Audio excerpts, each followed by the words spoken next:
What's up, everybody? I'm out here walking behind my house and was reflecting on a subject I've been asked about a lot lately, and I decided to fire up the camera here and share it with you guys as well, because actually I think it's very important.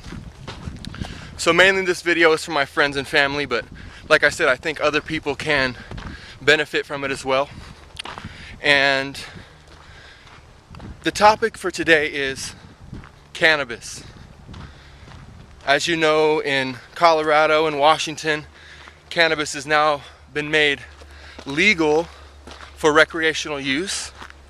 And in states like California and Oregon and other states as well, there's legislation in the paperwork, or whatever you call it. I don't know, I'm not political, but there's legislation that says you can use it medicinally.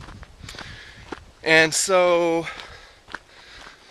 I'm here to talk about not the medicinal aspects of it so much, because that's really in the news. You can Google that. You can figure out what it's good for in that regard.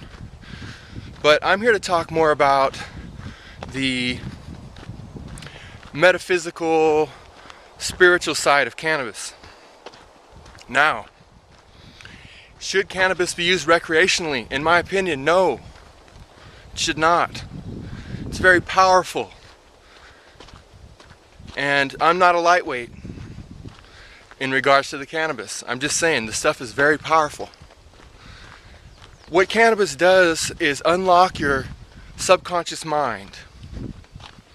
And so if you use it recreationally, I caution you, because if your subconscious mind is unlocked and you're interacting with energies that are not beneficial to you, you're going to take those on a lot more than if you were not using the cannabis and you were not opening up your subconscious mind.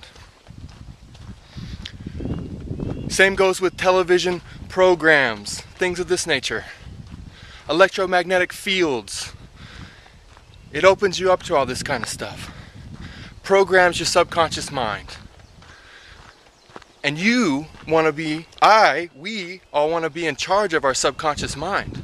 We want to know what's in there, and we want to clean the garbage out. And we want to program ourselves with positive thoughts, with things that are going to benefit us and those around us. And so I say, if you're going to use cannabis, whether you're going to smoke it, vaporize it, eat it, drink it as a tea, or put it in a tincture, which all have their subtle energetic differences, as do the different strains. But if you're going to do that, go out in nature alone, or play music with your friends. If it's going to be a jamming thing, man, that's cool. That's super cool. I like that too.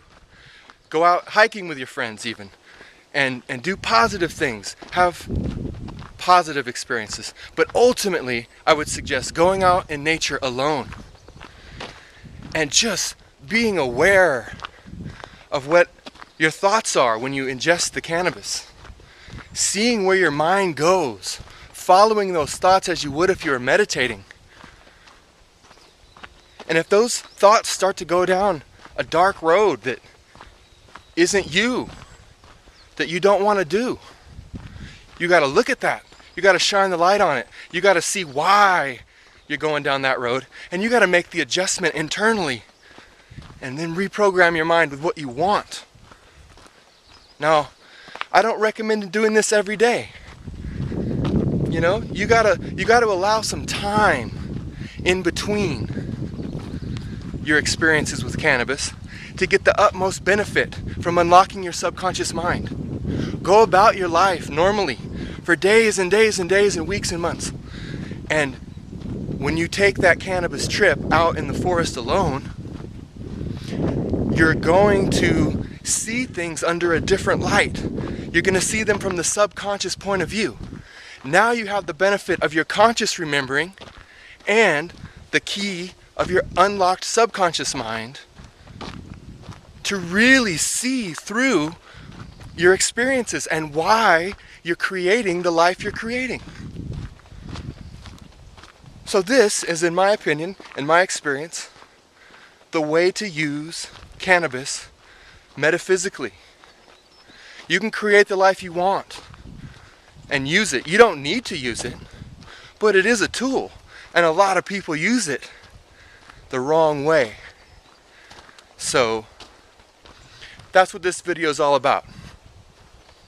Now on the medicinal side, like I said, everybody knows the medicinal benefits of cannabis, but because of the nature of that herb, you have got to balance out your system. So if you're using it because you chose to go through chemotherapy instead of taking a more natural route, if you chose to go through chemotherapy and you're throwing up and you feel sick and you're smoking the cannabis so that you can eat, to settle your stomach, or so that you can sleep at night, then you need to balance that cannabis use with other herbs. Now that's a whole different video. That's a very, very in-depth topic that I'm not going to get into in this video. Just wanted to give you food for thought. So hopefully you like this video. Let me know if you like the format. Me walking, I'll be honest, my arm is tired. But I think what I had to say was important. Especially, like I said, because it's becoming recreationally legal, and I don't think it's a recreational herb. So thanks for watching, and hopefully after you watch this video, or before you watch this video, you're spending time outside, enjoying nature, without cannabis or with it. But if you do use it the way that I was telling you about, and trip on it, and let me know your experience. Alright, thanks for watching, everybody. Peace.